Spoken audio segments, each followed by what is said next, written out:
From the Library of Congress in Washington, D.C.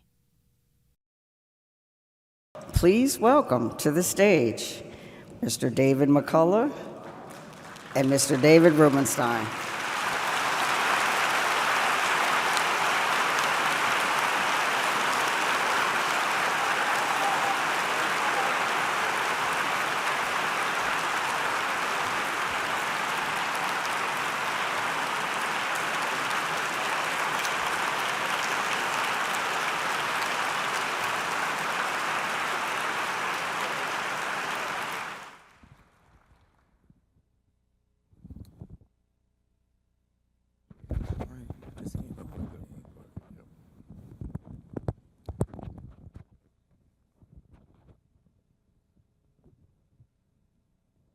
Very good, thank you. Thank you, David. David, you were at our first National Book Festival, the very first one. How many people here were at the first one? Anybody? How many have been to every one? How many, this is the first time? Okay. How many people like the price of admission? Okay. So we're very honored to have David McCullough, and let me just give you a brief background of David. David is a native of Pittsburgh, grew up as one of 4 boys in a family where his father had a small electrical supply company. Not quite General Electric, but very impressive, you said. David went to Yale, where he did quite well, graduated in 1955. He then went to New York, did not go back to Pittsburgh despite his parents' interest in his doing so, went to New York, joined Sports Illustrated, which was then a new publication, and then ultimately came to work in Washington at the USIA. And while at the USIA, got interested in something that he was interested in from his time in Pittsburgh, the Johnstown flood, and then wrote his first book about the Johnstown flood, which was a bestseller. That was his first book. He's now written, with this book we're going to talk about today, The American Spirit, he's now written 11 books. He's now working on his 12th book, which we'll talk about shortly. Every single one of his books is still in print, which is very unusual. This first book is now almost 50 years old. So,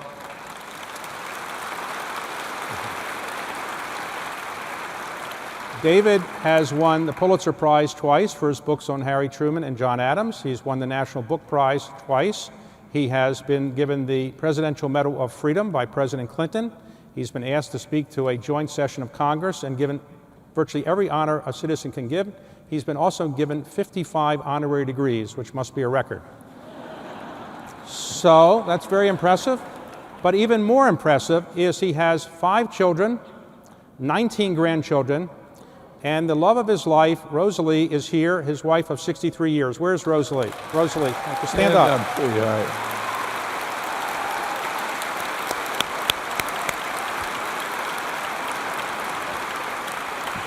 Okay. So, did you ever think when you were growing up in Pittsburgh that you would one day become the most famous chronicler of American history? Of course. You did? Okay. Oh, I never imagined such a thing. What was your ambition as a young boy in Pittsburgh? What did you want to do? I wanted to get good grades in school, but not to spend too much of my time worrying about that. And then I got interested in girls, and that took up a lot of my thought and preparations. And once I got to college, I knew that I either wanted to be an artist or a writer or an architect or an actor. But I couldn't make up my mind. So when I finished college, I thought, I know what I'll do. I'll go to New York and see what happens. So I went to New York and a lot happened. You know, did your family say go to New York, or they say come back to Pittsburgh? Oh no, my father would call me after my second or third book had been published. He'd say, well, now it's time for you to come back to Pittsburgh and get a real job. He never understood, but I go back to Pittsburgh all the time, and I'm very grateful I grew up when I did, than at that time in that city. So, And it was a lesson in history in itself. It was a stimulation for the arts and the literature. The principal of our school, Linden School, public school, was one of the founders of the first PBS station in America, Carolyn D. Patterson. And KDKA was the first radio station in America. And I was invited to do a little voiceover for KDKA when I was still in high school. So that interested me too. so you went to Sports Illustrated. Now, that isn't American history exactly, very nice publication, but what did you work on there? Well, I was I worked in the circulation promotion department. And we had these test mailings, that they called them, where they would write 4 or 5 different letters to people asking them to take an interest in this new magazine. And I asked if I could contribute a competitor in the test. And I was told, yes, but you have to do it on your own time. Don't waste office time doing that. Attend to your job. I was a trainee. So I wrote the letter and submitted it, and they decided to use it, and it won the test. And from that point on, I was looking good. But the wonderful thing about it is Sports Illustrated was brand new, and nobody really knew exactly where it was going or how to make it go. And it was a very exciting time. And the whole spirit of the city then was amazing. I went to work for $5,000 a year. They allowed me an extra $10 a week because I was married. So the stereotype for women was not just in salaries, it was expressed in other ways too. But I also found right away how many wonderful women there were working there, and later when I came to Washington, I found some of the best people I'd ever worked with in my life were the women at the U.S. Information Agency. What happened was when Kennedy ran, I thought, this is really exciting. He was going to make a difference. He was going to give us all a chance to take part. And when he gave his magnificent inaugural address and said, not ask what your country can do for you, but what you can do for your country, I took that entirely to heart. And I quit my job. I knew no one in the Kennedy crowd. I knew no one in the government here. I came down and went door to door looking for some place in the federal government where my training and my education would be appropriate, and wound up, luck would have it, and luck is a big factor, not just in our lives, but in history, that's not sufficiently paid attention to. But as luck would have it, I wound up working at the USIA when Kennedy had appointed Edward R. Murrow to be the director. So it was a very exciting time, and it stayed an exciting time for the 3 years until the president was killed. But during that time, I happened to be in the Library of Congress doing some research for some articles we were going to include in the magazine I was editing, and chanced upon this big table at the library in the Prints and Photographs division of photographs taken at Johnstown right after the famous disastrous flood of 1889. And I'd heard about the flood all my life, but I really knew nothing about it. And I looked at those photographs and saw the devastating destruction, and couldn't believe my eyes. And I thought, what happened? So I took a book out of the library, which was okay, but the author didn't really understand the geography of Western Pennsylvania, which I did understand. So I took another book out of the library, and it was a potboiler written at the time, full of inaccuracies and so forth. But while I was in college, I had the good fortune to cross paths with Thornton Wilder, the great playwright and novelist. And he was asked at one point, why do you write the plays you do, the subjects you choose? Why do you write the novels you do and the subjects you choose? He said, I imagine a story that I'd like to be able to read, And if I find nobody's written it so I can see it on stage or read it in a book, I write it myself so I can read it in a book or see it performed on stage. And I thought, why don't you try and write the book you wish you could read about the Johnstown flood? And as soon as I started work on that book, here at the Library of Congress primarily, I knew this is what I want to do for the rest of my life. So did you quit your job at USIA? Or? I did not. When Kennedy was killed, I was asked to come back to New York to work at American Heritage, the wonderful American History magazine, which was then published with hardcovers and no advertising. Bruce Catton was the editor. It was an exciting, marvelous, venturous time. And I went there, worked there for 6 years. And I wrote the Johnstown flood at nights and on weekends for 3 years, carrying on my job as usual. But after I had written the book, and then after I got the idea for the next book on the building of the Brooklyn Bridge, I thought, I've got to quit and see if I can do it full time. And because I was am married to a very brave, wonderful woman, she said, if that's what you want to do, we'll do it. We had no outside income. All we had was an advance on the new book. And after my Johnstown book was published, several other publishers came to me, and one wanted me to do the Chicago fire, and the other wanted me to do the San Francisco earthquake. So I was hardly 30 years old, and I was already being typecast as Bad News McCullough. And I didn't like that. I wanted a symbol of affirmation, a symbol of positive affirmation. And I must say, it took me a while to come up with the idea. People say, where do you get your ideas? I get them from all over the place. And I was having lunch with two friends. One was a science writer, the other an engineer. They started talking about all that the builders of the Brooklyn Bridge didn't know they were in for when they first set out to do it. And I thought, there's my subject. And I came out of that lunch, it was down the Lower East Side. I went straight to the New York Public Library, straight up those stairs, the marble stairs to the card catalog, the old card catalog days, and pulled out the drawer, and there were over 50 cards on the subject of the Brooklyn Bridge, but not one describing a book of the kind I intended already to write. But I knew this is it. And so it was on the basis of that idea and the willingness of my publisher, Simon & Schuster, to go behind me and give me an advance that I was able to stop working full time.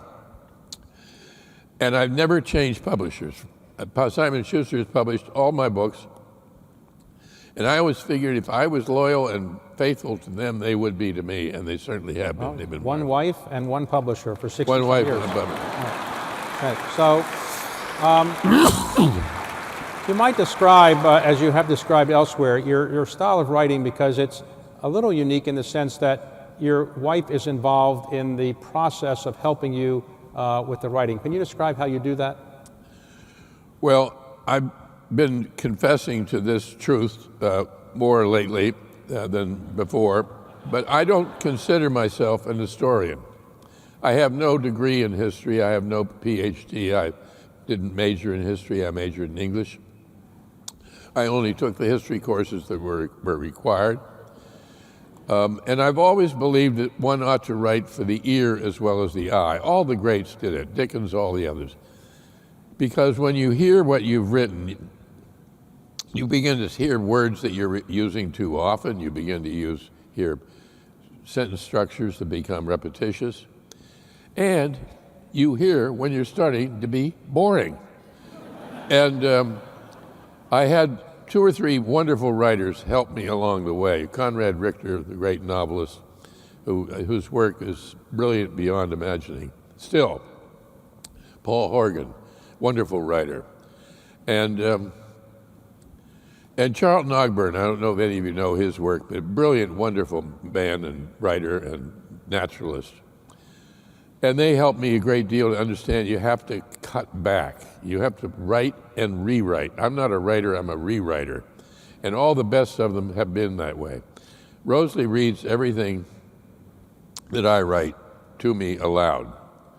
And she sometimes reads a chapter 3 or 4 times because I'm rewriting it 3 or 4 times. And when we were working on my book about Theodore Roosevelt, may I tell this story?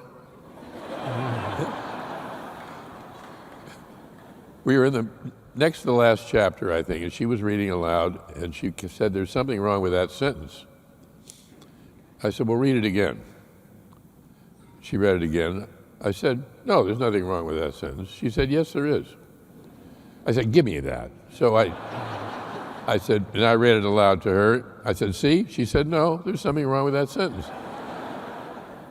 I said, "Just keep going, please."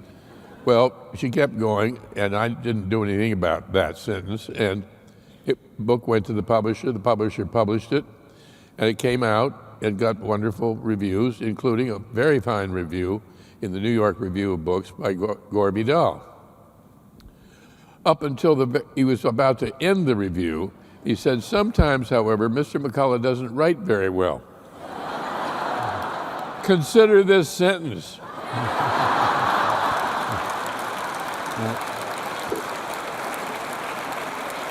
So when you some historians do a lot of research and then they write. You perhaps do something different. You research and write, research and write. Can you describe why you do it that way? Well, for one thing, I never undertake a book about a subject I know much about. If I knew all about it, I wouldn't want to write the book because the research, the process would not be an adventure. And for me, each subject I undertake is a new experience. I'm setting foot on a continent I've never been to before, and I'm working on a detective case.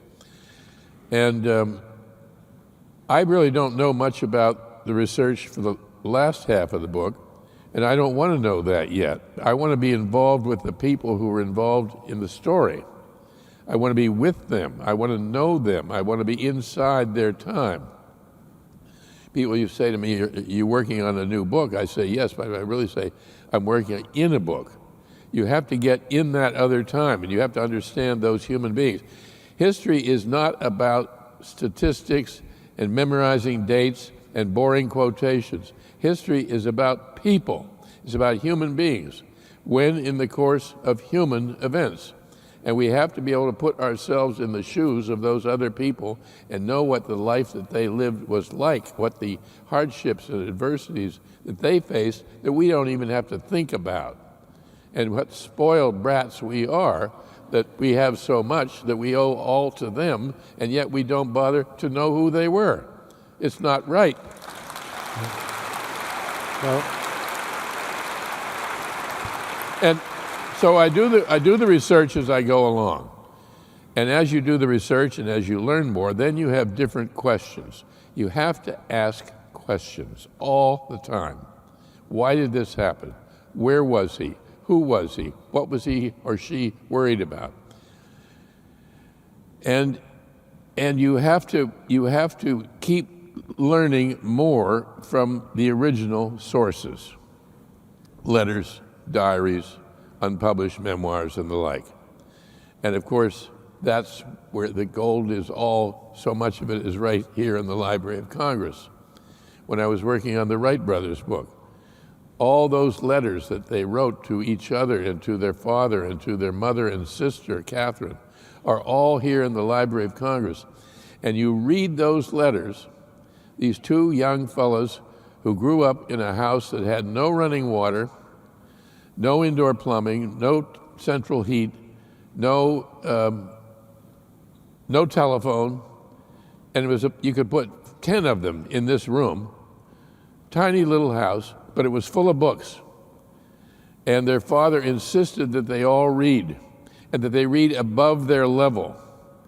And those letters that they wrote express what he drummed into them. Learn how to use the English language on paper and on your feet.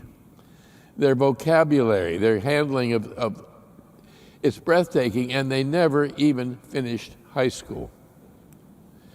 And when I see the writing that is produced by college students today, when I learn that nearly half of all the law schools in our country are now requiring incoming freshmen, who of course are all college graduates, to take a basic writing course because they can't write a respectable, presentable letter or report or proposal of some kind in the work that they are going to have to be doing. We have to knuckle down and get back to learning how to write, learning how to read, and with concentration and understanding, and teaching history. And we're raising a generation, really several generations, of young Americans, and I know this because I lecture or teach at colleges and universities constantly all over the country. We're raising young people who are by and large historically illiterate, and it's not their faults. And I think that some of the brightest people I've ever met are some of the students that I am involved with in colleges and universities. And we have to stimulate curiosity. Ask questions, ask questions. Don't think you always have to have the answer. I don't have all the answers. I hope I never reach the point where I think I have all the answers. And curiosity, I've forgotten who said this, and I wish I could remember. One of the great writers said, curiosity is what separates us from the cabbages. So when you are writing, do you type it? Do you use a typewriter or word processor? Do you use longhand? Are you ready? What is the answer? I am proud to say I work on a manual typewriter. Okay. And when it breaks, where do you get the parts? It's never broken. Really? I bought it secondhand in order to write my first book, The Johnstown Flood. I'd always worked at time in life with the issued typewriter on the job, which was a manual Royal typewriter. So we were living in White Plains, New York. I went to a typewriter shop and bought a secondhand Royal typewriter that was then 25 years old. I paid $75 for it. I've written everything I've ever written, every speech, every article, every book on that typewriter for over 50 years, and there is nothing wrong with it, and there never has been. Wow. And talk about by no means did the notion of planned obsolescence enter into the minds of the manufacturers of that machine. It's fantastic. Now, why this typewriter? Why not word processor? It goes too fast. I don't think all that fast. And if you hit the wrong button, you can eliminate months of work. I have a friend, Bill Fowler, very good historian, very good book writer, lost 5,000 words because he hit the wrong button. Also, I love to take the paper out of the typewriter, and after I finish a chapter, put it on a clipboard. If it's good weather, find a nice, comfortable place to take an outdoor chair and sit under a tree and let the editor me show that mug who wrote this stuff how it should really be done. And you're editing on the manuscript. Now, with a machine, all that's eliminated. You never see that again. But with this, you can see the process. Now, the only other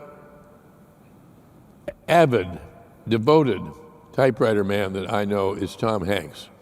And Tom Hanks writes all his letters, everything, on a typewriter, and he has what must be the world's greatest typewriter collection. More, I'm sure, that there are at the Smithsonian. And he understands perfectly why I work on a typewriter. And I urge others to do it. And I urge others to remember how much work goes into writing a book. I think Robert Cairo still uses his typewriter as well. Yes, he does. But what about, how many words do you do a day before you say, okay, that's it? Well, in the old days, when I was full of beans, I would do 4 pages a day when I was rolling, underway. Now I try to do 2 pages a day. And 2 pages a day is 10 pages a week or more, because I often work 7 days a week. And by the end of a month, you've got a chapter, or the beginnings of a chapter. Right. I'm often asked how much of my time I spend writing and how much of my time I spend doing research. Perfectly good question. Nobody's ever asked me, how much of your time do you spend thinking? How much of your time do you spend thinking? Yeah. What's the answer? There you are, David, All first right. man. All right, so what's the answer? A lot. A lot. Now, it may look, if you were looking in the window where I work, you might think that guy's asleep. But I'm thinking deeply. So, yeah. Whenever you, well, in one of my roles at the Smithsonian, whenever you do retire, can you give us that typewriter? Well, I'm not sure. I have to talk to the boss. Okay, all right. So let's talk about this book. Yes. You've written 10 books before. This is your 11th book. Yes. We're going to talk shortly about your 12th book called The Pioneers, which is going to be out in 2019. Yes. This book is a compilation of your speeches and honorary degree commencement talks. You've gotten 55 honorary degrees. That must That's be right. near a world record. When you give a commencement speech, what do you have left to say that you haven't said before? Do you get tired of saying the same thing to students, or are they really listening to these commencement speeches? No, because the setting of every talk, like everyone you meet, is different.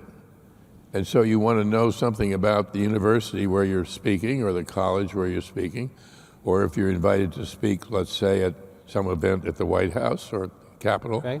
you have to do the homework. So you do the research. I do a lot of research, and I am very conscientious that what I'm saying is going to go on the record at that university or at the All right, so let's Library talk of about Congress. some of these speeches. And this is a highly readable book. I highly recommend it. And let's talk about one of the first speeches in here. You were asked to give a speech to a joint session of Congress. Very few citizens, private citizens, are ever asked to do that. How did that come about? And what did you want to talk about to the members of Congress? There was a gathering of historians and biographers that spoke at a conference here at the Library of Congress on the Congress. And after that was over, when it came time for it was the bicentennial, 1989, I was asked to come and give a shorter version of the speech I gave at that gathering at the Library of Congress. Shorter version because members of Congress don't like long speeches, or? I imagine they were afraid that I'd run away with my excitement and All right. go on forever. But it was a very, very high compliment, honor, and I worked extremely hard on preparing that speech. One of the people you talked about there was John Quincy Adams, Yes. who had been a member of Congress for 20 years after he left the presidency.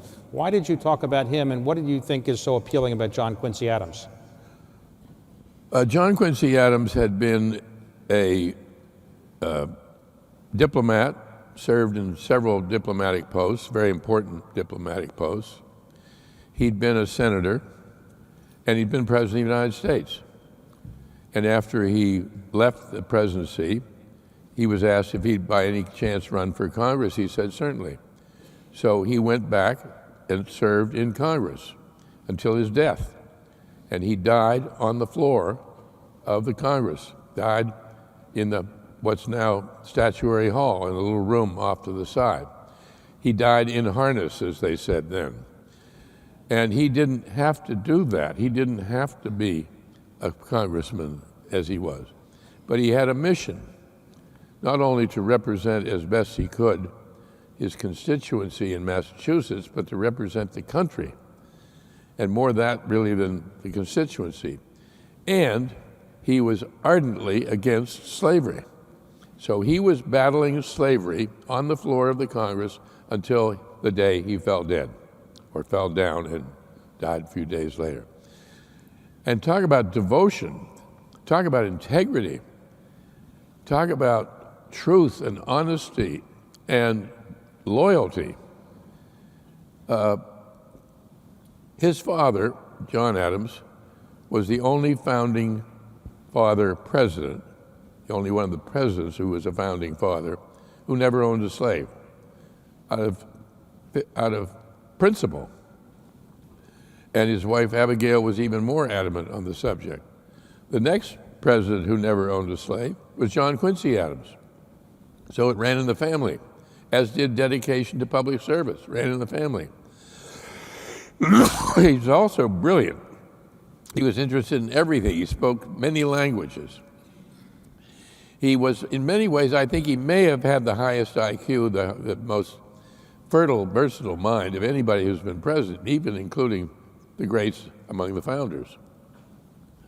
But as chance would have it, he was only a one-term president. One-term presidents don't get the attention that the others do. So let me... Same now as it was then. Let me ask you about another president you talked about. You spoke on the 4th of July at an immigration and naturalization ceremony at Monticello. Yes. Which is held every 4th of July. Monticello is Thomas Jefferson's home. Thomas Jefferson gave us the creed that all men are created equal, that he wrote in the preamble to the Declaration of Independence. But how did you square that with the fact that he was a slave owner? And how did you address that issue, and how do you think he addressed that issue? That fact that he was a slave owner, but he thought all men should be created equal. I can't. I don't understand it. Nor do I understand the fact that he destroyed every letter he ever wrote to his wife and every letter she ever wrote to him. So we know nothing about her. We don't even know what she looked like. And I can't understand that. I can't understand that he kept very close track of every cent, every dime, everything he ever spent on anything. He's incredible. Financial records. But he never added it up. Well, that was why he probably was bankrupt at the end. He was never out of debt from the time he was a young man. And he just kept spending. I don't understand it. But I also don't understand where did that genius come from. The man was a genius, and if he'd been nothing but an architect, that alone would qualify him to be somebody we all should know about.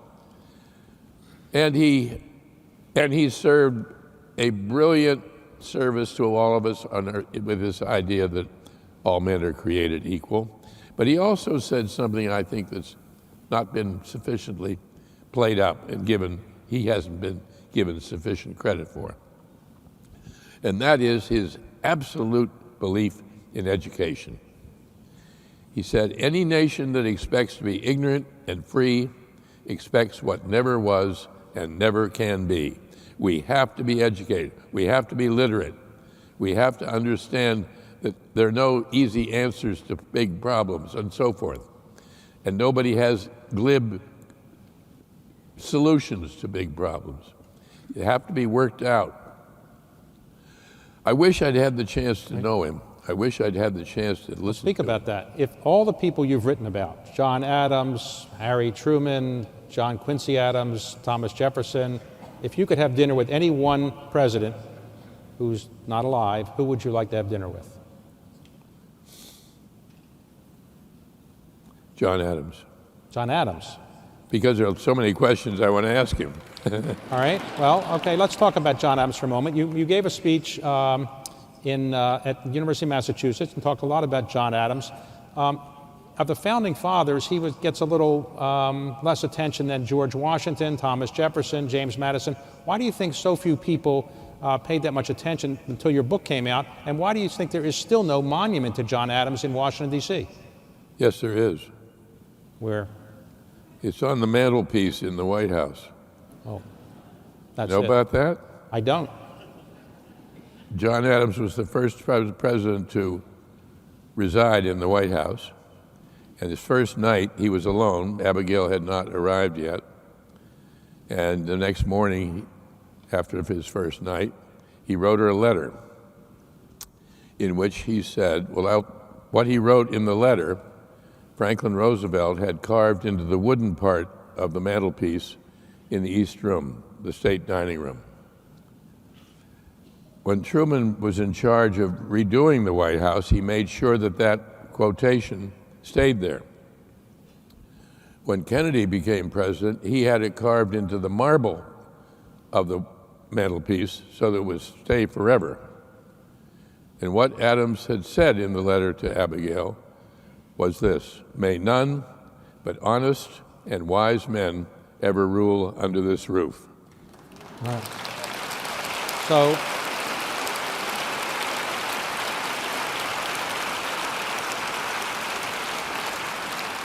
and I think it's very important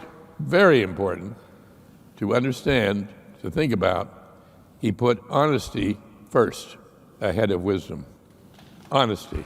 so in your Pulitzer Prize winning book on John Adams, which was also made into an HBO series and won a lot of awards as well, you went through about 1,000 letters between John Adams and Abigail Adams. Have you ever experienced anything like that between a No. husband and a wife before? And what was it that struck you so unusual about those letters?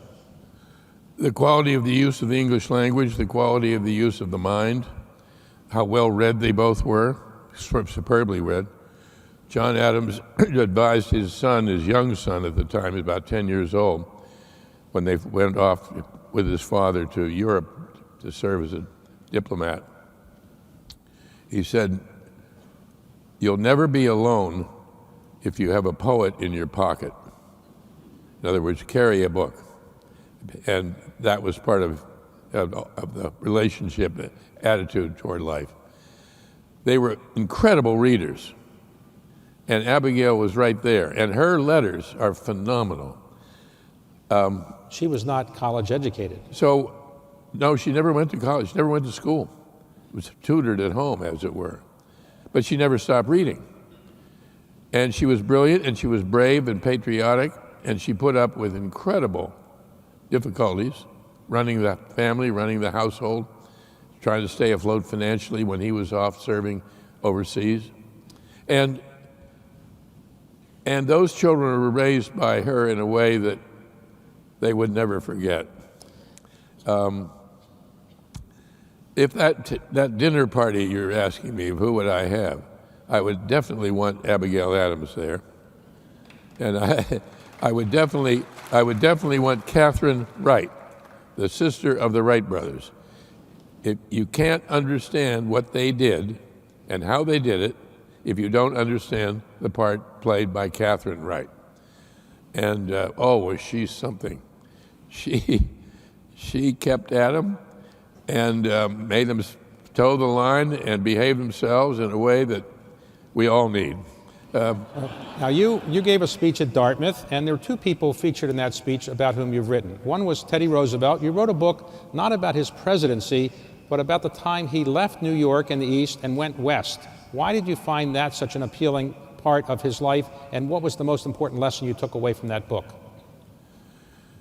Theodore Roosevelt is like a caterpillar turning into a butterfly.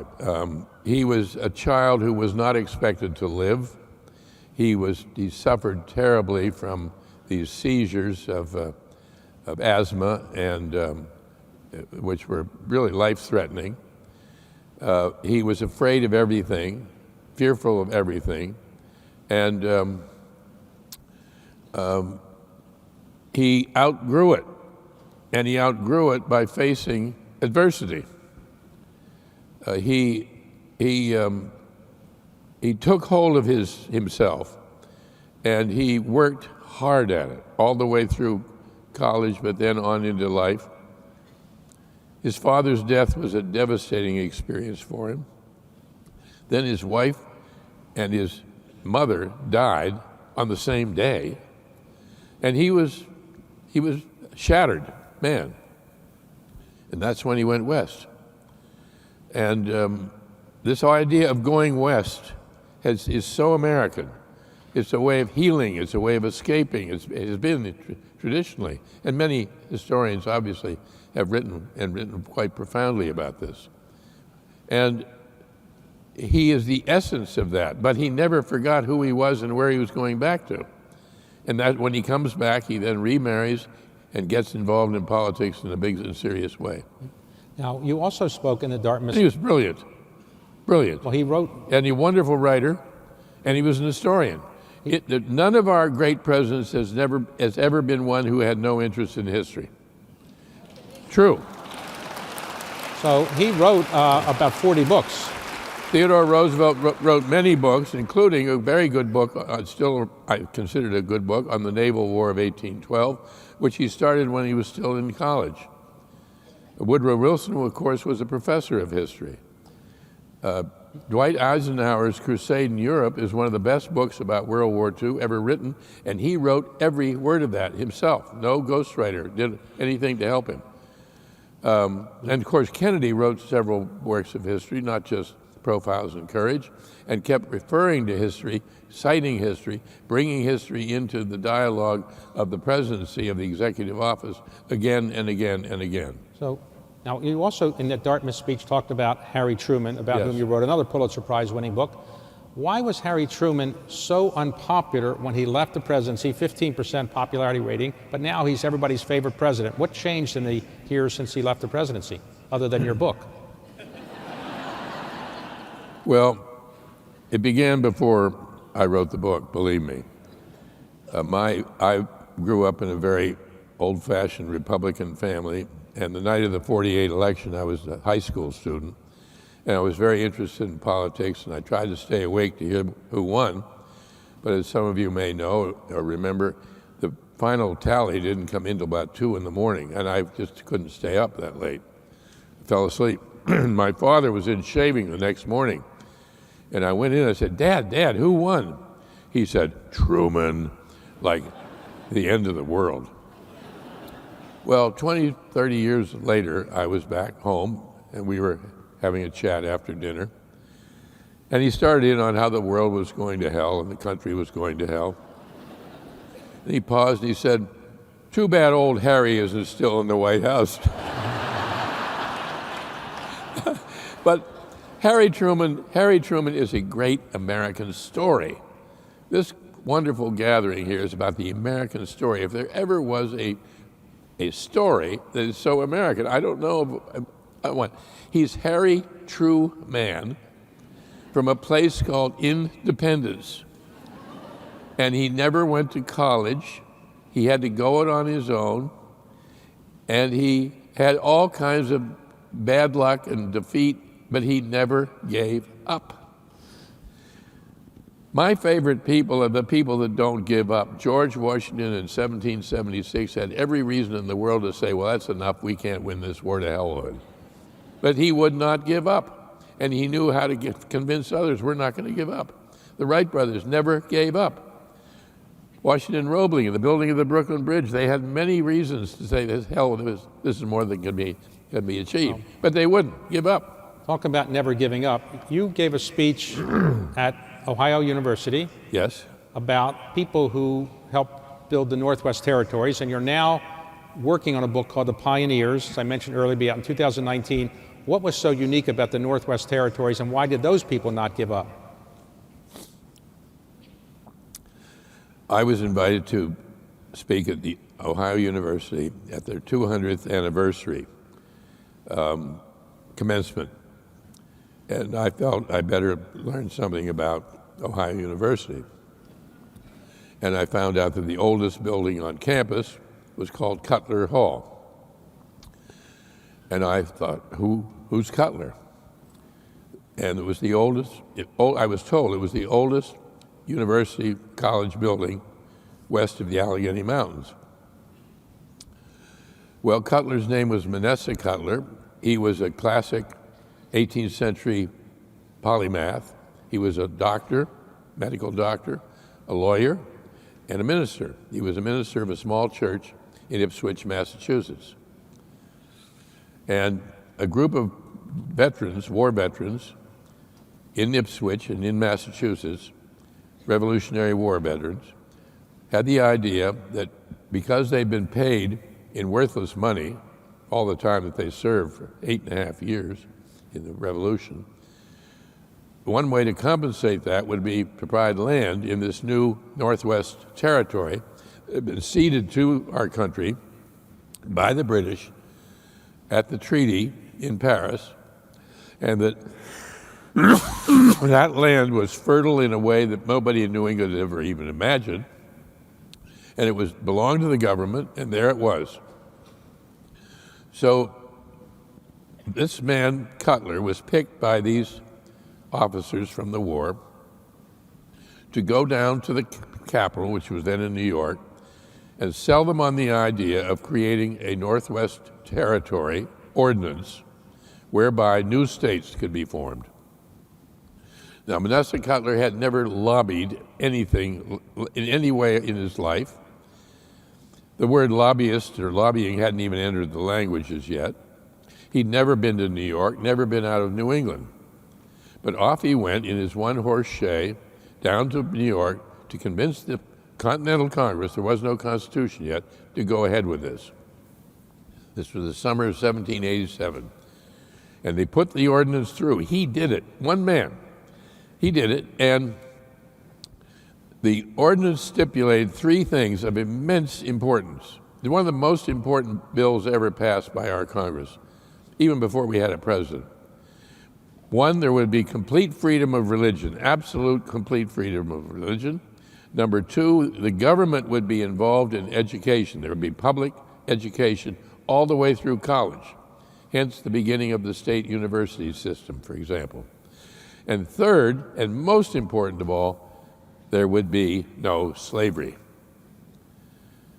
Now, what that meant was this territory was as big as all of the 13 colonies. There were slaves in every one of the 13 colonies, but it meant this new empire, this wilderness empire, would be free to everyone. All you had to do was get across the Ohio River, the Northwest Territory north and west of the Ohio River. It now constitutes the states of Ohio, Indiana, Illinois, Michigan, and Wisconsin. It's as big as all of France. No slavery. So half of our country would be no slavery. Imagine, with one vote of Congress, one man put it through. And yet, I never knew anything about it, and most people know nothing about it. Now, I go back again to Thornton Wilder. Thornton Wilder was once asked about how he got his ideas and so forth. But I thought our town was one of the greatest things I ever saw on stage. I still love to see it if it's being done again. And I've always wanted to write a book about people you never heard of, to see if I can get you into the tent, as it were, without relying on historic celebrities. So none of the characters, except one or two who are in the periphery, of this new book are people you've ever heard of. But all their letters and diaries have survived, and they're in the archives at Marietta College in Marietta, Ohio. And it was as if I'd come into King Tut's tomb or something. And here, really, truly, and oh my goodness, what they talk about and what they reveal, and the adversities they faced, and they would not give up. So as we wind down the time we have available, two final questions. One, what is the great pleasure of your life today? As you look back on what you've achieved, is it exposing all these things to Americans so they know more about our history? What is it that has given you the greatest pleasure in your life, other than your relationship with your wife and your children? What is the greatest professional pleasure of your life? Being an American. Okay. And thank you. And when people talk about you, the legacy you would like to have left behind, not that you're leaving anytime soon, but what would you say is the legacy that you would be most proud of having achieved? He tried to do his best. Okay. All right. Well, you've done a terrific job. And a final thing about the Library of Congress. The Library of Congress is a place you've done a lot of your research. How important is the Library of Congress to you?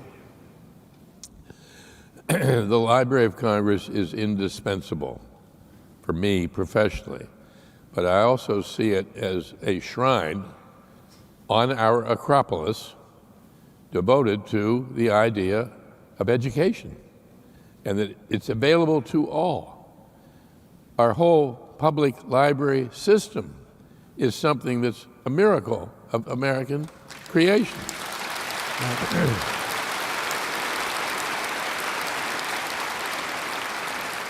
The Library of Congress is the greatest library in the world.